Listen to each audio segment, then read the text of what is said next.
হচ্ছে আমরা দীর্ঘদিন এদেশের সকল সাংস্কৃতিক অনুষ্ঠান এবং খেলাধুলা প্রায় বিলীন হওয়ার পথে ছিল।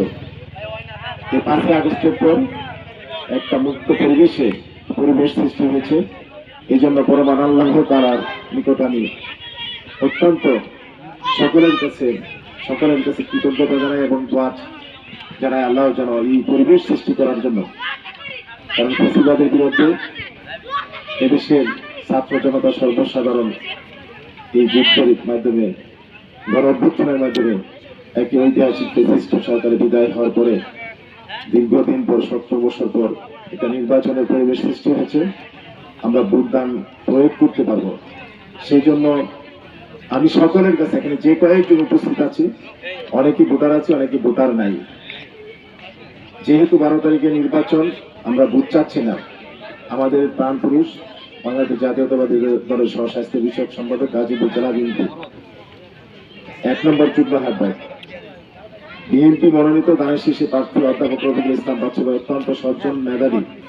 ইতিমধ্যে এই সংসদীয় আসন 3 গাজীপুরের অনেক উন্নয়নের স্বাক্ষর ইতিমধ্যে ওনার মনের থেকে যেটা চেষ্টা করলে মানুষের যেটা সম্ভব মনের থেকে সেই চেষ্টা করে যাচ্ছে, সেটা সফল হচ্ছে।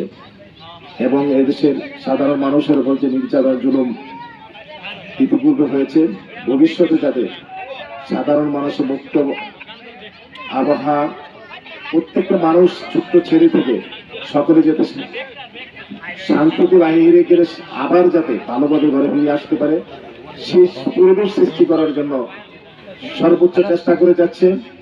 মাদক মুক্ত করার জন্য অঙ্গীকারবদ্ধ হচ্ছে।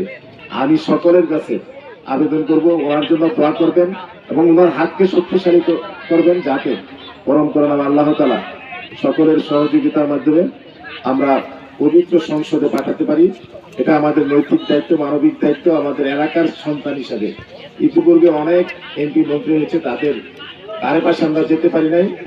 আমাদের অত্যন্ত সকলের সাদামাটা জনমানুষের নেতা অধ্যাপক রফিকুল ইসলামের হাতকে শক্তিশালী করার আহ্বান জানিয়ে সকলকে প্রাণঢালা অভিনন্দন ও শুভেচ্ছা জানিয়ে এবং যারা এই খেলার আয়োজন করেছেন, পরিশ্রম করেছেন, তাদের প্রতি কৃতজ্ঞতা জানিয়ে সকলকে ধন্যবাদ জানিয়ে আমি আমার কথা শেষ করেছি। সকলকে ধন্যবাদ। আসসালামু আলাইকুম ওয়া রাহমাতুল্লাহি ওয়া বারাকাতুহু।